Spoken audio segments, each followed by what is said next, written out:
Hi guys, kamusta na ba kayo? Pero ilalagay nila sa parang essentially waitlist ng popondohan kasi ang uunahin nilang pondohan ay what is congressional insertion from the Senate, from the House, hindi lang flood control, no? Pero infrastructure in general. And then merong kickback yung mga lahat ng nag-produce sa sistema.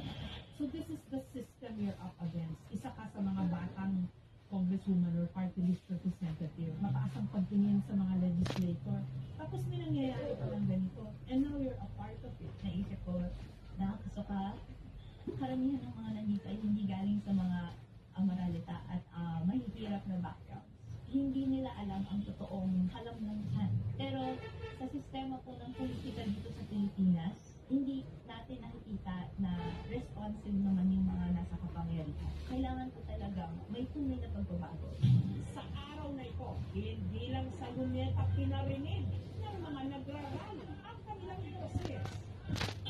Malinaw-ngaw rin sa EDSA ang panawagan ng civil society na sugpuin ang katiwalian sa gobyerno sa ginanap na Trillion People March.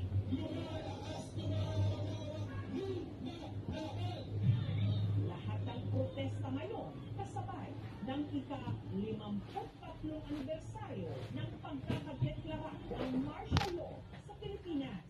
Baha ang nagbuking sa mga anomalya o mga kinorakot na proyekto. Kaya ngayong araw ng Linggo, September 21, bumabaha naman ang ating mga lansangan sa protesta katulad ng nangyayari dito sa EDSA Shrine.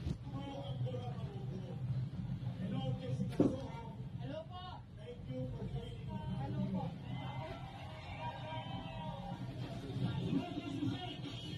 Ibang klase po. Diyos ba yung kanilang protesta?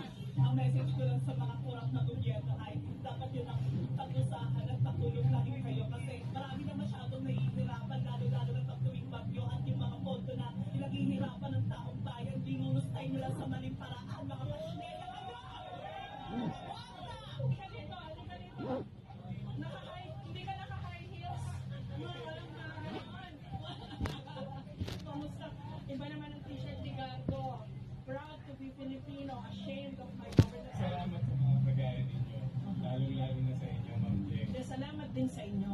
Kasi dahil kung hindi mapag-aaral sa mga tulad ninyo, wala magiging dadaan na lang ng dadaan kasi paikot-ikot na lang. Lahat naman ito para sa bayan. Yes, Diba? Merong misa at may mga nagpo-protesta na sa EDSA Shrine. Dito naman sa panulukan ng People Power Monument,